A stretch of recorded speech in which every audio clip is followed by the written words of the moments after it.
angels, and Jesus himself all promised that the Son of God would return to create heaven on earth. And throughout the ages, billions of Christians have wondered, when? The matter of faith. There have been men, many of them, who claim to be a new Messiah. I am the second coming of Christ, that Messiah that they've been waiting for. I've got to go through the same process that I went through in the first century. Once I become at one with God again, both of us expect to be able to perform what people might call miracles. No, I will never die, as God gave me as a command. Mimi ndiyo njia ya Mungu sasa. Na mnasikia mimi namwambia ninyi wale nabii tano. I am the embodiment of God. I am divinity and humanity combined. There are three possibilities here. You are either the Son of God, or you're delusional, or you're a very successful con man. I respect your point of view, but I resent what you said that your followers will say, I'm a con man with a speaking ability that I've tried to con people. That is not who I am. I'm not trying to con people. I am speaking the truth.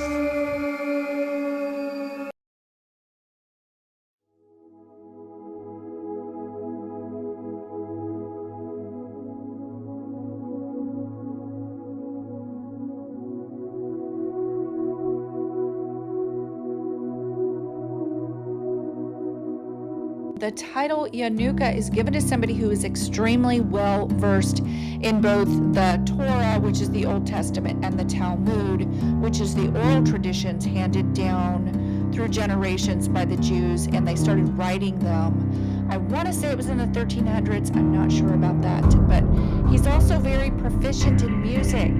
So was the devil, just saying.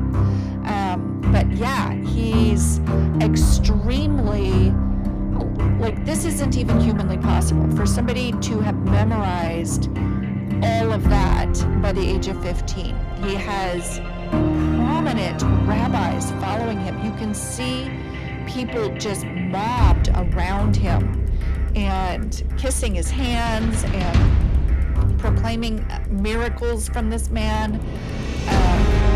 It's just crazy. I've never seen anybody followed like this in Israel. So this is significant. You can see them crowded around. All of these people here are there to see him. They're there to see him. I think this is at a tomb of Rachel, maybe, and he's praying at the tomb of Rachel. But all of these people are mobbed around him. And this is very reminiscent of how the people followed Jesus. And that's prominent rabbis kissing his hands and seeking him out for advice and to say prayers and supplications. And, you know, it's just astonishing that a person could receive this sort of accolation from prominent rabbis in Israel. We know that they're waiting on the Messiah still. This man is likely going to be who they're going to name the Messiah, because nobody else has came in history besides Jesus who was so proficient in the Torah and now their Talmud as well. I'm not saying this guy Rav Shlomo Yehuda, the Yanuka, is actually the false prophet, but he is definitely acting in ways clearly referenced within the Bible of somebody who will have these same characteristics. I mean, what are we supposed to think when somebody's gaining this type of popularity, very similar attributes, and then also now performing signs and miracles and giving no credit to God for it? So this is absolutely the type of person who would fit into the characteristic of who would be the false prophet. That word dead to sin. Jose Luis de Jesus Miranda claims to be the second coming of Jesus Christ, and his followers believe every word. This is a historic event, knowing that God is here on earth. I am the second coming of Christ, that Messiah that they've been waiting for. We first introduced you to de Jesus Miranda in 2006. He runs a worldwide organization, Creciendo en Gracia, or Growing in Grace, that he claims has millions of followers. He preaches a message of freedom to indulge. This message tells us that we're perfect, that there's no sin, that there's no devil. And also no hell. If they call you a sinner, we feel hurt. That message, one theology expert told us, appeals to followers. So people think of the Christian church as being a downer, as always talking about people being sinners and so forth. The danger, Mitchell warned, is that with such devout followers, this has signs of a cult. De Jesus Miranda wants to establish a world government with himself as leader. He's also been criticized for accepting expensive gifts from followers, including watches and cars, and living an extravagant lifestyle. And he took all your sins away. Still, followers don't seem to care for a man they say cares so much for them. It's a very positive message. De Jesus Miranda has over 300 learning centers worldwide, including one in Houston, where he sometimes runs his organization. For us here, we see everything as a ministry. My talent is to preach. My talent is to be a leader. Not everyone can become a preacher or have been given a talent like me to go and lead the 6 million people. Prove to me that you are a son of God. The official coming of the Son of God was in April 13, 2005. He was an obscure evangelist from the rural Philippines until 2005, when he announced that God had appointed him Christ on earth, his reward for a pure life. There is no apocalypse in Kibuloy's message, no rapture or final judgment. Instead, he preaches that he is the model of Christianity, and as more people follow his example, God will gradually turn the earth back into the Garden of Eden. Do you perform miracles? For me, the greatest miracle is the changing of that spirit within. But healing the sick, the manifestations of Jesus' powers, you're able to do that? We have healing. You are healing and miracles happening. After taking his place as the appointed son, Kibuloy's ministry has exploded. He claims to reach 6 million followers with his satellite TV network. Poor people who give what little they have to the man they believe is the second coming of Jesus. Jesus, when he walked the earth, according to the Bible, lived among lepers and prostitutes. I live among them. You have a private jet. I live among them. Before I had the private jet. You're in a walled compound with mansions. Before this, I lived among these people. Like, for example, that jet that you're talking about. Do you know that in 1983, I had a revelation of that jet? That the Lord is going to give me that. Yeah? It is Him who gave me that. If it is not His will, how can I afford that? Well, so how do you justify your lifestyle?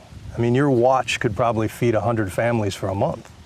If it is not God's will for me to have these things I have, you can take it away.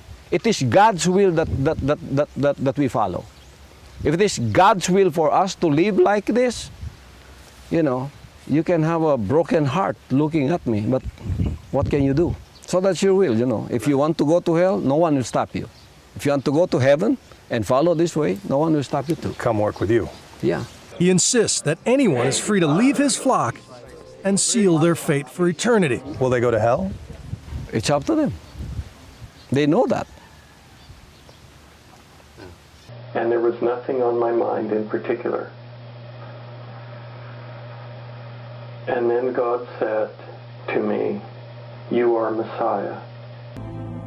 But in April of 2007, National Geographic Channel was granted access to the Strong City cult and its leader, Michael Travessa, who claims to be the Messiah. Michael has opened the gates of Strong City to let the world share the Word of God. Go with us and bless us today. He has told his followers that the world will soon end and that he is their only route to heaven. For God to bring a plague. Other messianic cult leaders have predicted the end and guaranteed salvation for more earthly desires. I took off my clothes and I laid naked on his bed, and he just held me, and it was like a whole new picture opened up to me of God. I don't know, it was probably in the beginning part of July. Michael wrote a post about how the only way to kind of like come to resolution in your life is to be naked before God. But it was like something was in me, and what was in me was, this means really. This means literally, physically naked. And it was in me that it meant with Michael. So So he took me, went to the bedroom and laid down, and he held me, and somehow it was like all of heaven was open to me. Somehow I started to see God. Well, somehow, as the Son of God holding me. Yeah. She says he uses the power of suggestion to plant thoughts in their minds, thoughts they then believe are their own.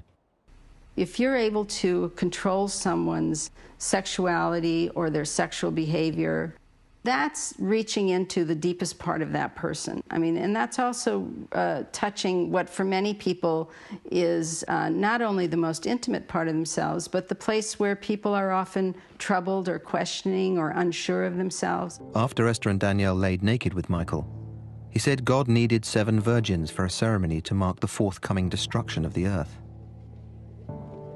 Over the next few days, 5 more virgins came to Michael to lie naked. 2 were underage, but Michael insists the virgins' actions were instructions from heaven. Well, it was God. God came down on them and told them to do it.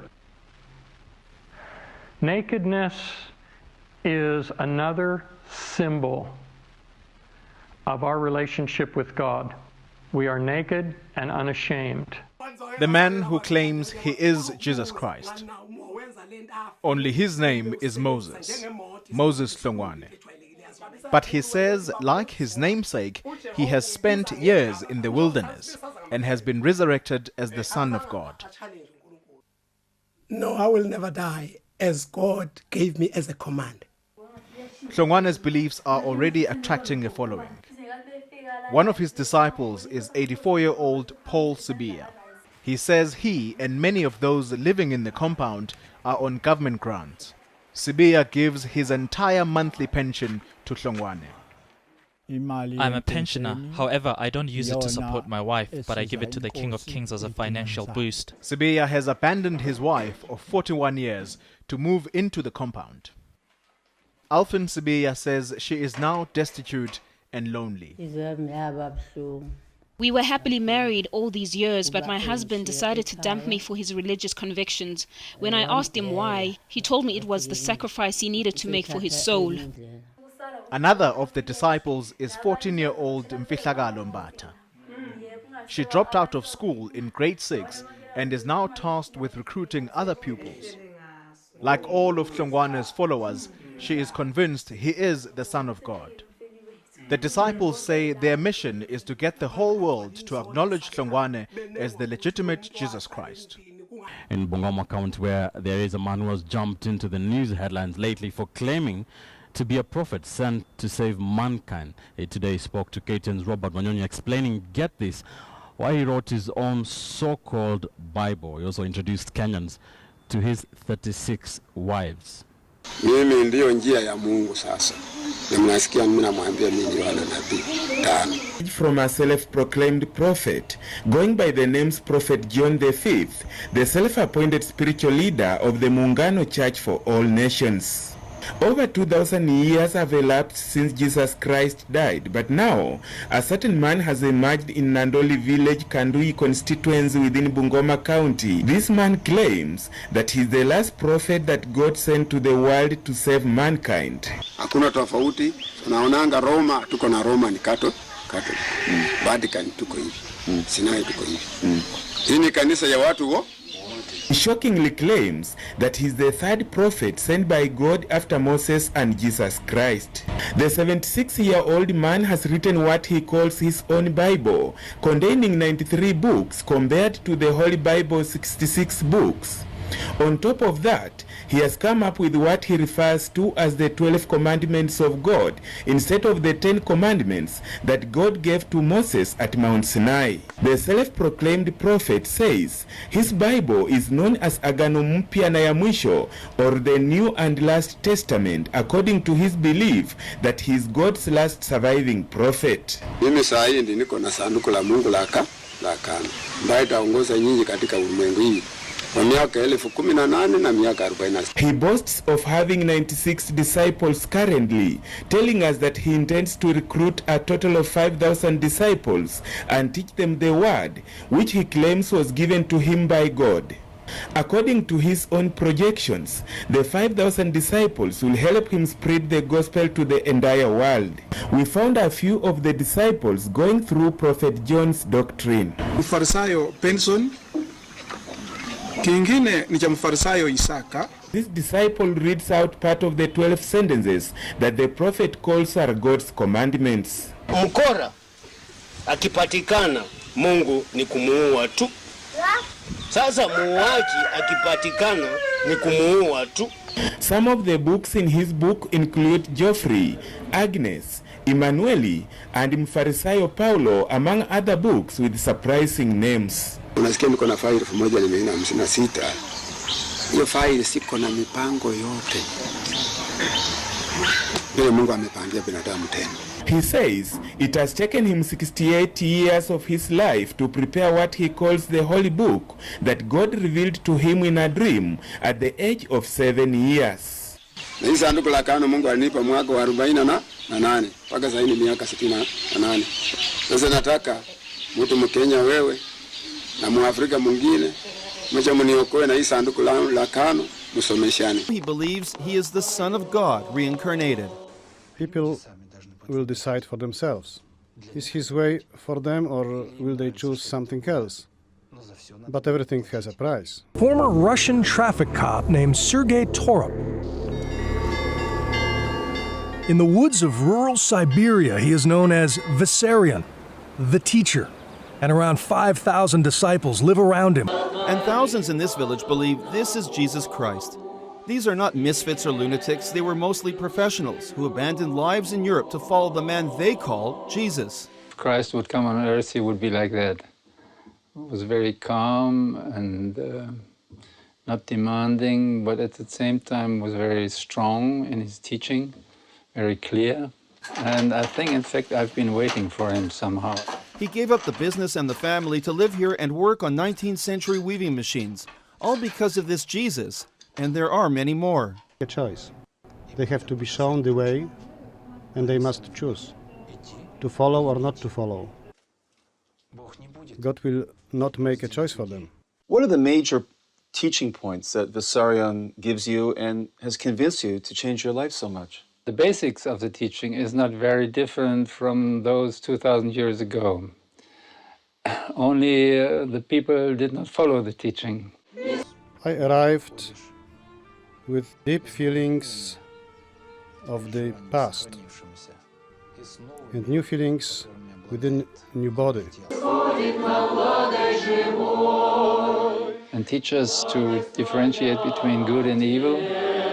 Not long ago, Lineta was a Lithuanian diplomat serving at the European Union headquarters in Brussels. Then she saw Vissarion speaking. I cried. I began to cry. The feeling was unbelievable. It was like I'm at home. I'm at home. I'm in love. They actually have a charter that governs their entire life. How they relate to each other as people, how they relate to their spouses, their children, what they eat, how they work. In short, how they govern their entire lives. Meanwhile, in London, David Shaler says he is the true Lord of Lords. But unlike Vissarion, no one believes him. Do you think you're Jesus? Sorry? Are you Jesus? I am Jesus, yes. No, you're not. That doesn't bother me because I was chosen by God. The former British intelligence agent says his body was filled with the Spirit of Jesus in 2007, a conviction which intensifies on a visit to Jerusalem. We're in the Church Holy Sepulchre, and this behind me is supposed to be the tomb of Christ. Well, I'm Christ, and I'm not in the tomb, I'm not dead yet. But with no support, he lives in a squatters' camp outside London. My agreement with Jesus, I don't ask for money off people. If you're the Messiah, you shouldn't be asking for money, you should have faith that God will look after you. Now, according to the Bible, Jesus promised a second coming. And this is AJ. AJ claims that he is that second coming. He is Jesus. He's called Controversy, claiming he is Jesus Christ, and that 2,000 years after he was crucified, he's come back to earth to spread the love of God. His girlfriend believes that she's Mary Magdalene, and she says she remembers watching the crucifixion, watching in horror as Jesus was nailed to the cross. This is absolutely fascinating. First of all, What do I call you? Do I call you Jesus, my Lord? What do I call, or AJ? Definitely not my Lord. I'm nobody's Lord. Just call me AJ, or my name is Jesus, obviously, but most people don't feel comfortable calling me Jesus, so I'm happy with it. You know, I've experienced that kind of treatment most of my life in the first century, as well as the life now. We also receive that kind of treatment. So, and we're fairly used to that kind of treatment. I think when the majority of people actually hear or listen to what we say, then of course they have a much deeper interest in what's going on, and often they... Is the second coming more difficult than the first coming? Certainly there are a lot more opportunities in this coming than in the first coming. Obviously in the first coming we could only spend time sharing with people through the word of mouth, whereas in this coming we've got things like technology to share the truth with people. Because there has been that accusation, hasn't there, is that people pay and you have DVDs and cassettes to listen to and books. It's a big cult So that following. people are saying, oh, you're just creating a cult and you're exploiting people. Yeah, that's what they say, but the reality is that we do everything for free, and we receive donations from people, obviously, because that's the only way we live. We don't have any other form of income. But usually we receive donations from people that are happy with what they're hearing, or find that it's changing their life in some way, and so they donate. My policy has always been, for the last 2,000 years, never to force myself onto people. So I would never force myself onto the Pope or force myself onto a religious leader to have a discussion. Go on then, Jesus, impress me. Show me a miracle. Yes, well, in the first century, whenever somebody wanted me to impress them, I generally didn't. But the reality is that it wasn't until I was 31 in the first century that I could perform any miracles at all, and I never turned water into wine, actually.